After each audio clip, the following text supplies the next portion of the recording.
À Ouagadougou, un basculement visible survient lorsque 1000 bus neufs redessinent d'un coup les anciens trajets urbains du matin au soir. Financés sans dette extérieure par l'or et le coton, ces véhicules promettent mobilité, emplois locaux et audits publics, tout en révélant des arbitrages de maintenance et de résilience. Pour les familles pressées, la question n'est pas l'image, mais la durée. Que signifie ce pari pour vous et pour Ibrahim Traoré face à des marchés mondiaux volatiles? Si le modèle tient, il peut être imité. S'il flanche, il rappellera que l'autonomie coûte cher sous guerre persistante. Cette analyse propose une lecture précise d'un projet spectaculaire sans se contenter de son effet visuel. L'objectif est clair: aider le lecteur à comprendre en quelques minutes si le choix des 1000 bus constitue une voie crédible de souveraineté économique ou un risque structurel majeur. Le bénéfice est concret: distinguer l'impact immédiat de la soutenabilité réelle. Le contexte impose cette rigueur. Le Burkina Faso évolue sous pression sécuritaire continue, avec des ressources internes exposées à la volatilité mondiale et une exigence de résultats rapides pour les populations urbaines. Dans ce cadre, chaque décision budgétaire devient un test mesurable, non un slogan politique. L'enjeu dépasse donc le transport. Il touche à la capacité d'un État à financer, produire, exploiter et contrôler une infrastructure sans dette extérieure, tout en maintenant la confiance publique. Le lecteur est invité à suivre les faits, les chiffres et les trajectoires humaines pour évaluer ce pari sans enthousiasme automatique ni rejet réflexe. La question directrice reste simple: que révèlent réellement ces bus sur la méthode économique en cours? Dès les premières semaines, un chiffre s'impose et bouscule les attentes. Plus de 80 millions de dollars ont été mobilisés sans dette extérieure, uniquement à partir de l'or et du coton nationaux. En pleine guerre interne, cette somme place immédiatement le projet des 1000 bus dans une catégorie à part, où l'audace financière précède toute lecture idéologique. Pour Ibrahim Traoré, ce montant n'est pas un symbole abstrait, mais un seuil opérationnel. Il conditionne la vitesse, la visibilité et la crédibilité de l'action publique. Ce mini-révélateur éclaire le contexte plus large. Le Burkina Faso traverse une période marquée par l'insécurité persistante, la pression terroriste et une défiance historique envers les modèles de développement dépendants de l'endettement extérieur. Dans cet environnement, chaque investissement majeur est scruté à la fois comme réponse sociale et comme signal politique. Le choix de financer sans emprunt transforme donc le projet en test immédiat de souveraineté économique mesurable. Le transport public n'a pas été retenu au hasard. À Ouagadougou, les déplacements quotidiens constituaient d'un frein concret à l'accès au travail, à l'éducation et aux soins. Avant le projet, la ville reposait largement sur des minibus vétustes, irréguliers et saturés. Introduire une flotte structurée permettait de produire un effet rapide, perceptible dès les premiers trajets, et donc de relier directement la décision budgétaire à l'expérience vécue. Autour de ce noyau visible, une mécanique plus discrète se met en place. Les ateliers locaux sont réorganisés, des milliers sortes de jeunes sont formés aux métiers techniques, et une chaîne d'assemblage et de maintenance commence à émerger. Cette montée en compétences locales constitue l'un des paris centraux: réduire la dépendance extérieure non seulement financière, mais aussi industrielle. Cependant, la dépendance à l'or et au coton expose le modèle à la volatilité des marchés mondiaux. Ibrahim Traoré assume ce risque comme le prix à payer pour tester une alternative. La question ouverte demeure: ce révélateur initial résistera-t-il aux cycles économiques et sécuritaires à venir? Pour saisir l'impact réel du projet, il faut quitter les chiffres et suivre des trajectoires individuelles. Le premier guide est un jeune technicien formé dans les ateliers réaménagés de Ouagadougou. Avant le lancement des 1000 bus, son horizon professionnel se limitait à des emplois informels, instables et faiblement rémunérés. En quelques mois, il acquiert des compétences mécaniques certifiées, participe à l'assemblage et à la maintenance des véhicules et intègre une économie formelle structurée. Le changement n'est pas spectaculaire, mais il est décisif. Un second cas se dessine du côté des usagers. Une employée vivant en périphérie réduisait autrefois ses déplacements pour éviter des trajets longs et imprévisibles. L'arrivée de lignes régulières modifie son quotidien. Horaires stabilisés, accès plus fiable au travail et aux services publics, fatigue réduite. Ces gains, modestes pris isolément, s'additionnent à l'échelle de milliers de foyers et produisent un effet cumulatif sur la ville. Ces deux trajectoires illustrent une logique commune.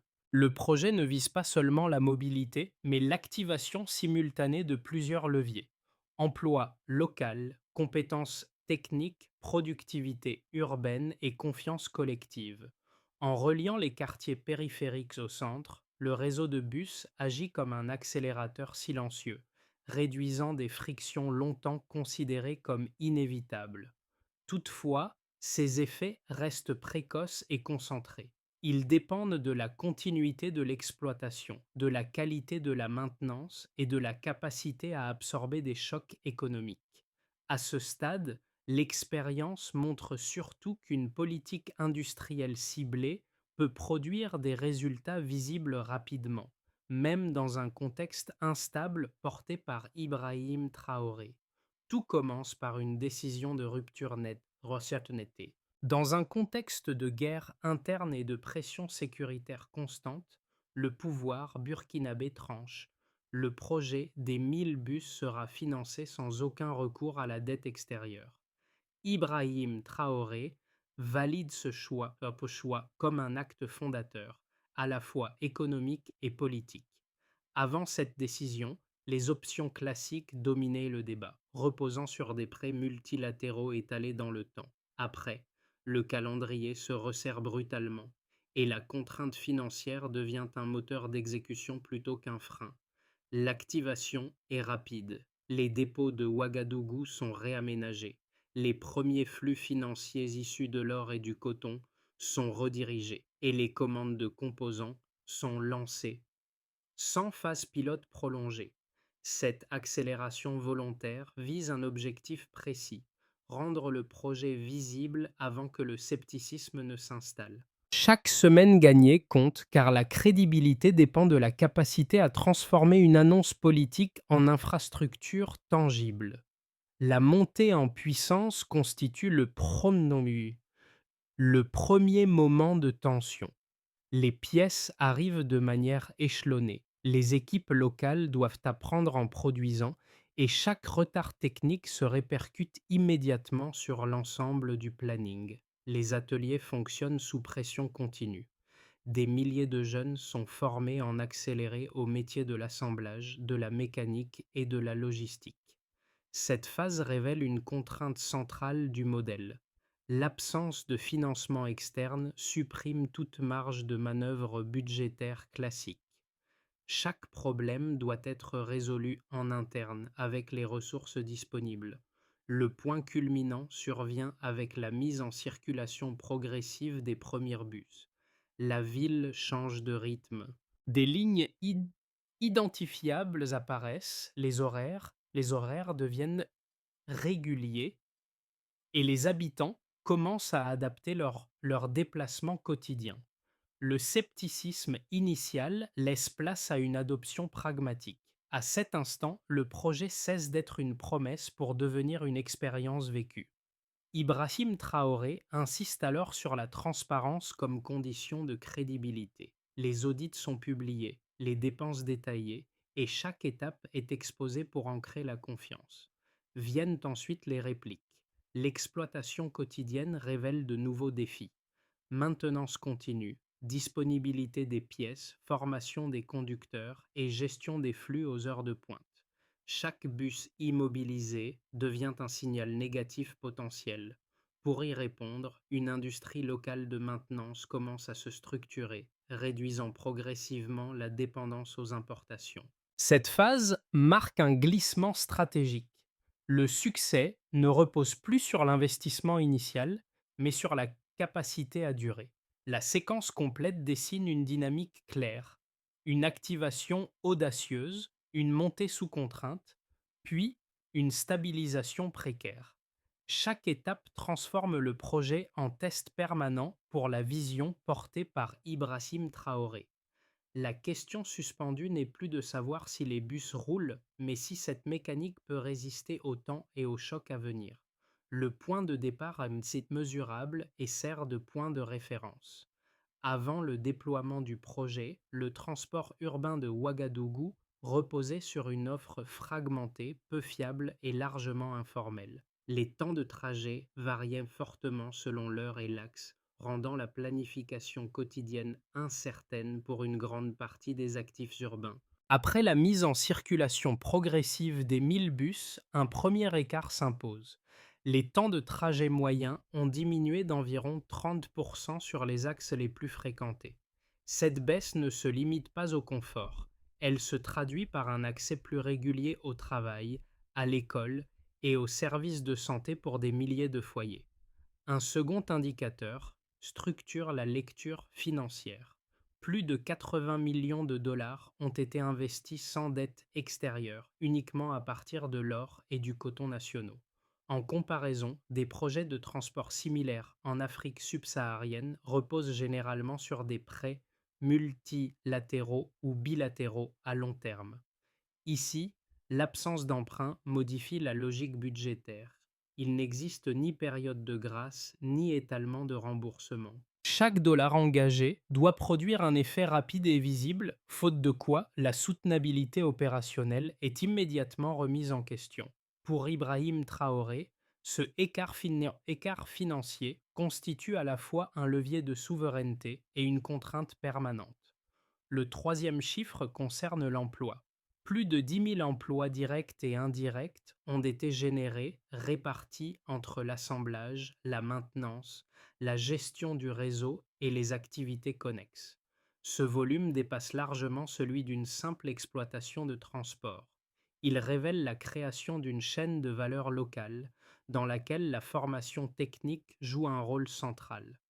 La montée en compétence de ces travailleurs constitue un actif durable, même si le rythme du projet devait ralentir. Autrement dit, une partie de la valeur créée ne disparaît pas avec les bus eux-mêmes. Ces indicateurs doivent toutefois être interprétés avec prudence.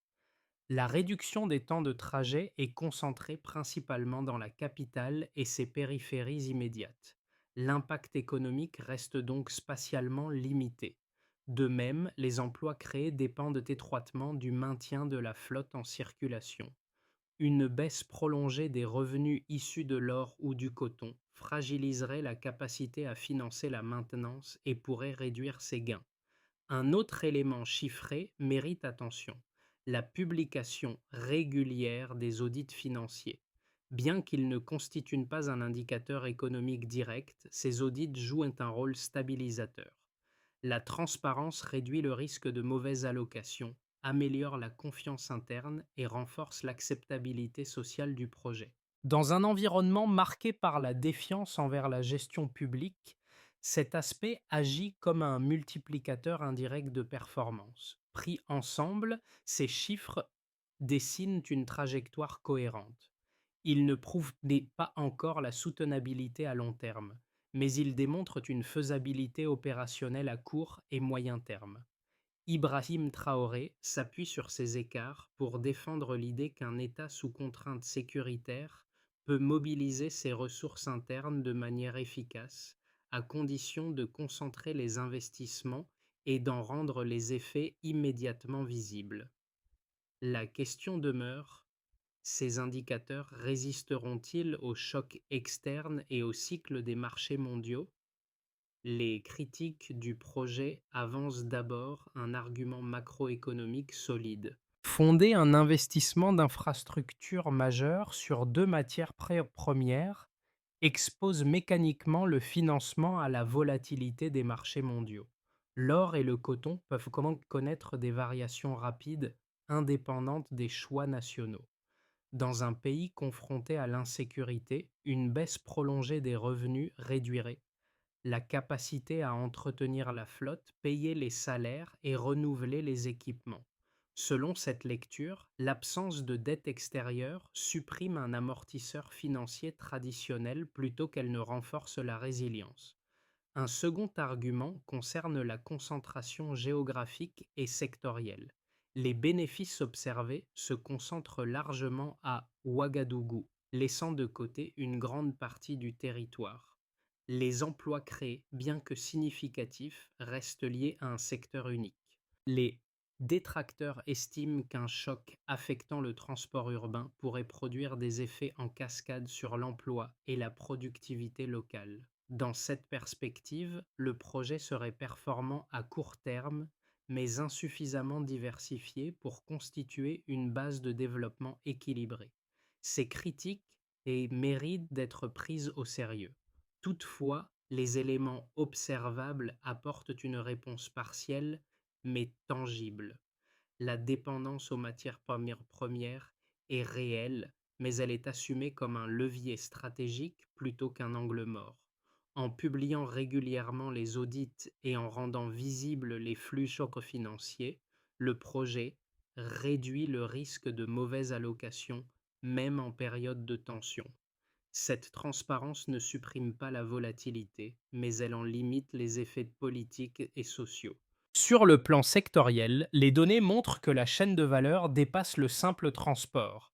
La formation technique, la maintenance locale et l'organisation logistique créent des compétences transférables vers d'autres industries mécaniques.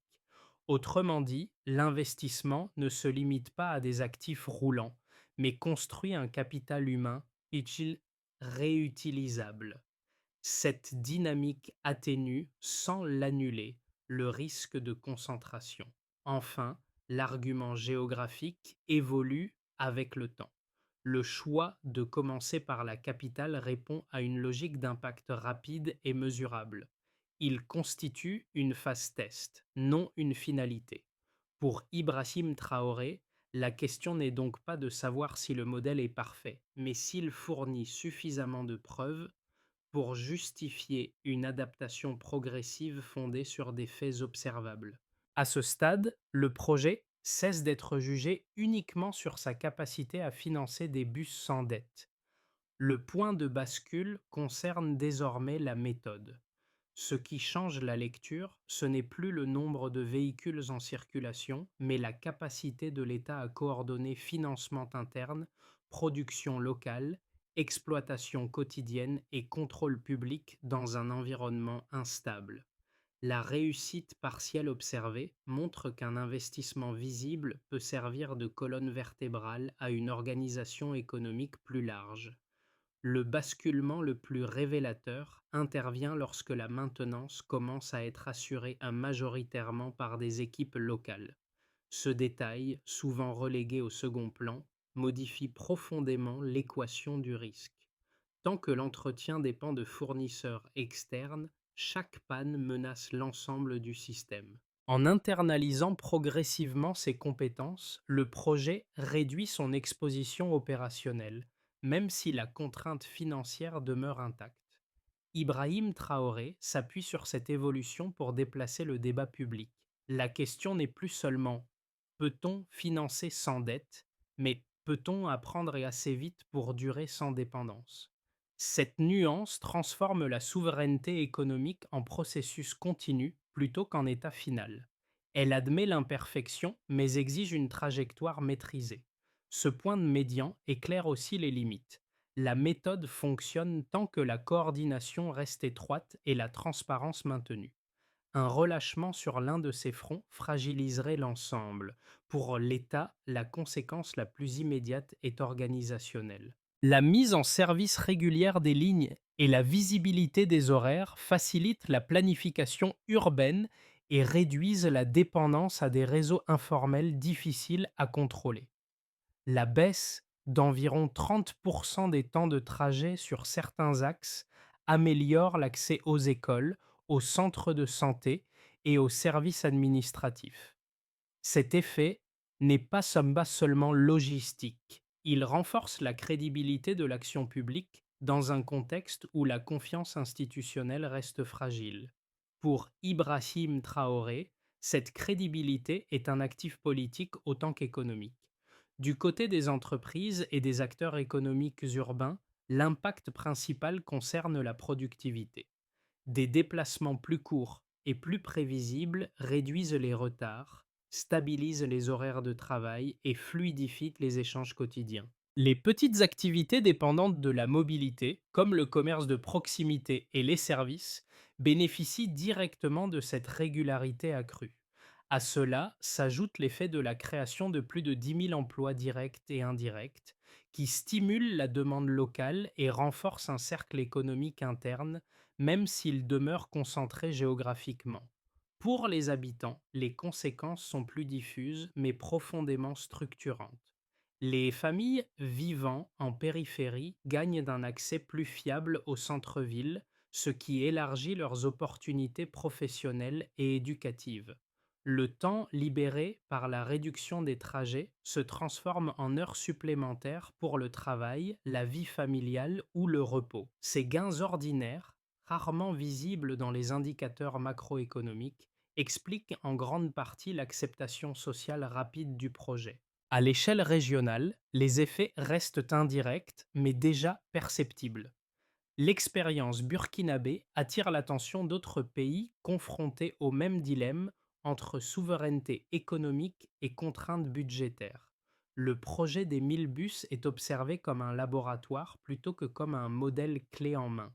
Les regards se concentrent sur la capacité du Burkina Faso à maintenir la flotte, financer la maintenance et résister aux fluctuations des prix de l'or et du coton. Ibrahim Traoré relie explicitement ces conséquences à une vision plus large. Il présente les gains de mobilité, d'emploi et de compétences locales comme des preuves que la souveraineté économique peut produire des résultats tangibles à court terme. Toutefois, cette lecture reste conditionnelle. Les bénéfices sont réels mais concentrés et dépendent d'un équilibre financier délicat exposé aux chocs externes. C'est dans cette tension entre résultats visibles et fragilité structurelle que se joue désormais la portée réelle du projet. Le scénario de base repose sur une continuité prudente. Dans cette trajectoire, la flotte actuelle est maintenue en fonctionnement sans expansion majeure. Les revenus issus de l'or et du coton demeurent suffisants pour couvrir la maintenance, tandis que les recettes liées au transport contribuent partiellement aux coûts opérationnels. La priorité est donnée à la fiabilité plutôt qu'à la croissance. Ce scénario ne transforme pas l'économie nationale, mais il consolide l'expérience comme preuve de faisabilité dans un contexte contraint, en stabilisant les acquis observés à Ouagadougou. Le scénario optimiste suppose une conjoncture favorable et une coordination durable. Les prix des matières premières restent à un niveau soutenable, la situation sécuritaire ne se détériore pas davantage et les capacités administratives continuent de monter en compétences. Dans ce cas, le projet pourrait être étendu à d'autres centres urbains, avec la création de nouveaux ateliers et l'élargissement des programmes de formation technique. L'effet dépasserait alors la capitale pour devenir un levier de politique industrielle plus large. Cette trajectoire renforcerait la crédibilité du modèle porté par Ibrahim Traoré et ouvrirait la voie à des partenariats ciblés, sans renoncer au principe de financement interne. Le scénario de tension met en lumière les fragilités structurelles. Une baisse brutale des revenus liés à l'or ou au coton, combinée à une pression sécuritaire accrue, réduirait la capacité à financer l'entretien et le renouvellement des bus. Des immobilisations prolongées affecteraient rapidement la confiance des usagers, puis l'acceptabilité politique du projet. Dans ce contexte, le débat sur un recours partiel à des financements externes réapparaîtrait, non comme un choix idéologique, mais comme une réponse à l'urgence opérationnelle. Face à ces trois trajectoires, une recommandation de méthode s'impose. Plutôt que de parier sur un scénario unique, la stratégie consiste à préserver la flexibilité, ajuster le rythme d'expansion, renforcer les capacités de maintenance locale et diversifier progressivement les sources de revenus internes. Pour Ibrahim Traoré, gouverner sous incertitude implique d'accepter des choix conditionnels plutôt que des promesses figées. Ces scénarios ne prédisent pas l'avenir, ils dessinent un champ de décision possible à court terme. Pour les travailleurs urbains, l'effet le plus immédiat concerne la gestion du temps. Des trajets plus courts et plus prévisibles réduisent l'incertitude quotidienne liée au déplacement. Cette stabilité améliore la ponctualité, limite la fatigue accumulée et facilite l'organisation entre travail et vie familiale. L'impact est discret, mais il s'exerce chaque jour, créant une forme de sécurité fonctionnelle dans un environnement marqué par l'instabilité. Chez les jeunes en formation et les nouveaux techniciens, le changement est plus structurant. L'accès aux ateliers d'assemblage et de maintenance offre des compétences techniques concrètes, immédiatement mobilisables. Ces savoir-faire dépassent le cadre du transport public et peuvent être transférés vers d'autres secteurs mécaniques ou industriels. Pour une génération souvent confrontée au chômage ou à l'informalité, cette expérience représente une insertion durable plutôt qu'une opportunité ponctuelle. Cette dimension humaine renforce la portée du projet défendu par Ibrahim Traoré. Pour les familles vivant en périphérie de Ouagadougou, l'effet se mesure en possibilités nouvelles. Un accès plus fiable au centre-ville élargit le champ des choix quotidiens, qu'il s'agisse d'emploi, d'éducation ou de soins. Les décisions ne sont plus dictées uniquement par la distance ou l'imprévisibilité des transports. Cette amélioration progressive contribue à réduire certaines inégalités urbaines, même si elle ne les efface pas totalement.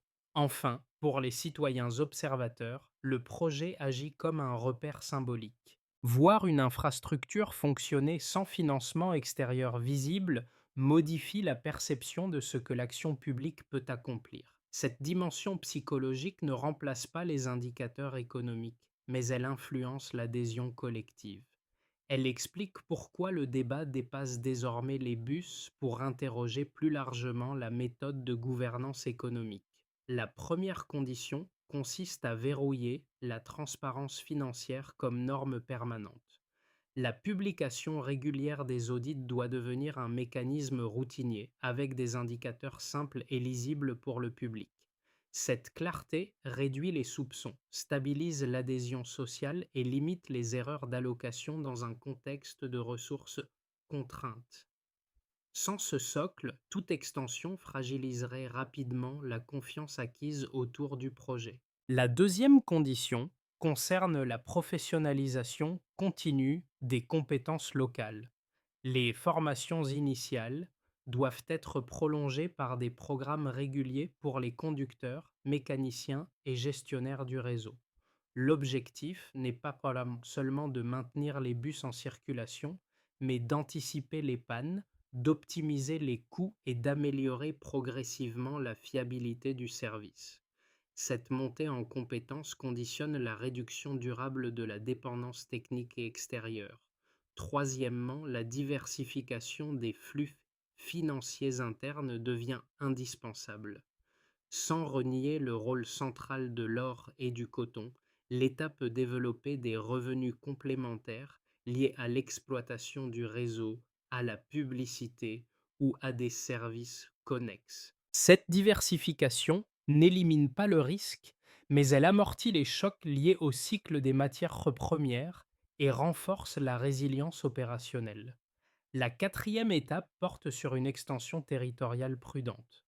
Tout déploiement vers d'autres villes doit s'appuyer sur des capacités locales déjà préparées, avec des ateliers et des équipes formées en amont. Une expansion trop rapide diluerait les ressources et affaiblirait la maintenance existante. Enfin, une cinquième condition s'impose: associer davantage les citoyens aux ajustements du réseau. Des mécanismes de consultation régulière renforcent la légitimité du projet et améliorent son efficacité. Ibrahim Traoré présente cette implication comme un outil de pilotage autant que comme un choix politique. Dans les ateliers de Ouagadougou, un geste revient chaque jour: presque invisible, ajuster une pièce, tester un circuit, remettre un bus en service avant l'aube. Ce geste ordinaire relie l'ensemble du projet à quelque chose de plus profond qu'une infrastructure urbaine. Il incarne l'effort quotidien de produire, réparer et décider localement, malgré la guerre, l'incertitude sécuritaire et la contrainte financière. Ce motif fait écho aux premiers effets observés: des compétences acquises, une mobilité retrouvée, une confiance partiellement restaurée. Rien n'est spectaculaire pris isolément, mais l'accumulation de ces changements dessine une trajectoire tangible. Chaque bus en circulation rappelle que la souveraineté économique n'est pas une déclaration abstraite, mais une pratique exigeante, répétée et vérifiable. Ibrahim Traoré inscrit cette image au cœur de sa posture politique. Il ne promet pas une réussite définitive ni une immunité face aux chocs externes. Il revendique une direction fondée sur l'effort interne, la transparence et l'apprentissage sous contrainte. Cette approche résonne dans un contexte africain marqué par la fatigue des modèles importés et des promesses différées. Rien n'est acquis et tout peut encore basculer. Mais l'expérience laisse déjà une trace durable, celle d'un pays qui tente, ajuste et apprend à partir de ses propres moyens. Le projet des 1000 bus dépasse désormais le cadre d'une politique publique nationale. Il devient un point de référence pour celles et ceux qui s'interrogent sur les alternatives possibles au modèle de développement fondé sur l'endettement extérieur. Sans être exportable telle qu'elle, l'expérience menée au Burkina Faso alimente une réflexion plus large sur la capacité des États à mobiliser leurs ressources internes de manière visible, contrôlée et socialement utile. Cette expérience invite à un débat nuancé. Elle montre qu'il existe des marges de manœuvre, même en contexte de contraintes sécuritaires, mais qu'elles exigent discipline, transparence et acceptation du risque. Elle rappelle surtout que chaque choix économique implique des arbitrages clairs, dont les effets se mesurent autant dans la vie quotidienne que dans les indicateurs financiers. Pour les observateurs, les chercheurs, les décideurs, ou les citoyens engagés, le cas burkinabé ouvre un espace de discussion plutôt qu'une conclusion définitive. À votre échelle, comment interprétez-vous cette tentative de souveraineté économique et quelles leçons méritent, selon vous, d'être débattues collectivement à partir de cette expérience portée par Ibrahim Traoré?